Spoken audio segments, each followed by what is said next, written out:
Bien, avant de voir comment on manipule les formes et qu'on peut les déformer, les modifier, je vous propose d'aller vers quelque chose de plus ludique, ce sont les motifs. Comment mettre des motifs dans cette forme. Donc la forme est sélectionnée, pas de problème. La case de fond est à l'avant-plan et on va aller chercher quelques motifs d'Illustrator, quelques motifs qui sont dans les bibliothèques. Alors, dans le nuancier, vous allez en bas à gauche sur l'icône des classeurs, là, et vous allez jusqu'à la ligne motif. Vous entrez décoratif, héritage décoratif par exemple. Donc voilà le chemin. En bas à gauche du nuancier, motif, décoratif, héritage décoratif. Et une palette s'ouvre. Si vous cliquez sur un des motifs, il s'applique sur l'illustration. Et il s'ajoute dans le nuancier du document. Ce nuancier est propre au document ici sur lequel on est en train de travailler. Si je fais un autre document, le motif que je viens d'ajouter là n'y se trouvera pas dans ce nouveau document. C'est vraiment le nuancier de ce document-ci.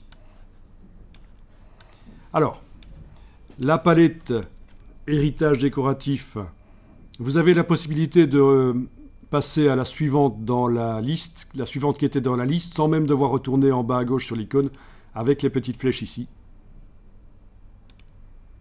À un certain moment, vous allez sortir des motifs, vous allez arriver dans la suite du menu qui concernait autre chose.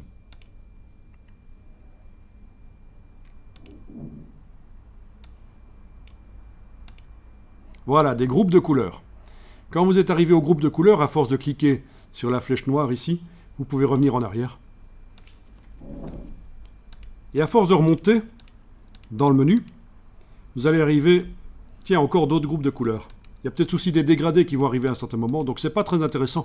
Donc finalement, des motifs livrés par Illustrator, il y en a finalement peu. Il n'y a que quelques palettes de motifs. Alors on va quand même agrandir ici la taille des vignettes. Vous allez dans le menu de la palette héritage décoratif et vous allez demander affichage par grande vignette. Voilà, j'agrandis la palette ici. Alors certains motifs ont de la transparence et d'autres pas. Par exemple celui-ci, le gris qui est derrière apparaît en transparence. Celui-là n'a pas de transparence. Donc ça dépend comment les motifs ont été créés.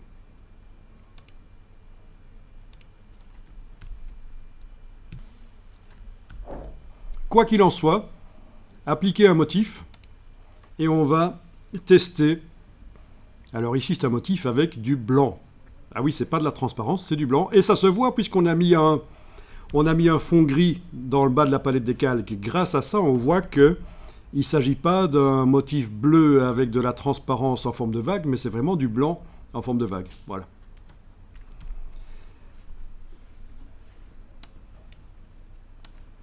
Une fois que vous avez mis votre motif, on va voir comment on peut le redimensionner dans la forme. D'abord, redimensionner la forme elle-même. Vous allez activer l'outil Transformation manuelle. Du coup, vous avez un cadre avec des poignées. Vous positionnez le pointeur sur une poignée. Si vous cliquez et vous bougez, vous voyez que ça modifie la dimension de l'ellipse, mais ses proportions aussi. Pour que les proportions soient gardées, pendant que vous faites ça, il faut enfoncer la touche Shift. Voilà, je viens d'enfoncer la touche Shift. Les proportions de mon ellipse sont conservées. Pour arriver à faire le redimensionnement exactement comme je veux, avec ces proportions gardées, je suis obligé de lâcher le bouton de la souris, puis la touche Shift. Donc la touche Shift, la touche majuscule, considérez que c'est une touche de contrainte, elle doit rester enfoncée jusqu'à ce que tout soit fini. C'est pour ça que cette touche Shift, oui, elle me permet de garder les proportions de l'ellipse quand je la redimensionne, mais je dois lâcher le bouton de la souris, puis calmement, pas les deux en même temps, sinon il y a une chance sur deux que ça ne marche pas, calmement, après avoir lâché le bouton à la souris, je lâche la touche Shift et voilà. Donc c'est déjà quelque chose d'intéressant, manipuler l'objet, la dimension de l'objet, avec l'outil de transformation manuelle.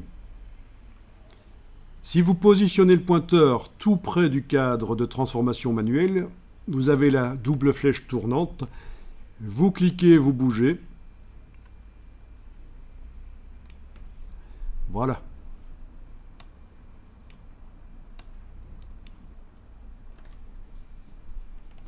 Une fois que vous avez vu qu'on peut tourner comme ça, vous allez annuler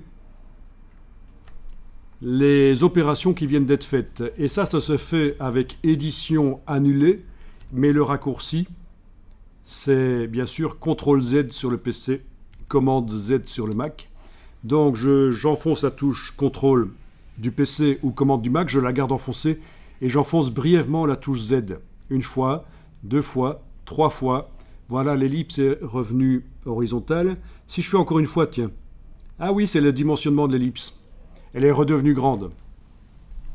Pour la faire redevenir petite comme je l'avais faite, c'est édition rétablir et c'est le raccourci CTRL SHIFT Z. CTRL SHIFT Z, commande SHIFT Z sur le Mac, c'est rétablir. Voilà. Là, je suis allé trop loin, je fais juste CTRL Z, commande Z. Donc, il y a un historique dans Illustrator. On peut revenir beaucoup de fois en arrière avec le CTRL Z et rétablir aussi avec le CTRL majuscule Z, le CTRL SHIFT Z. Mais contrairement à Photoshop, l'historique n'apparaît pas sous forme d'une palette. Dans Photoshop, vous aurez un historique. Ici, il y a historique des versions, ce n'est pas la même chose. Dans Photoshop, vous aurez une palette qui s'appelle historique et qui vous montre de manière visuelle toutes les actions qui ont été réalisées sur l'image. Ici, dans Illustrator, elle n'est pas là visuellement, mais elle est réellement là. On peut aller en arrière autant de fois qu'on veut et en avant autant de fois qu'on veut.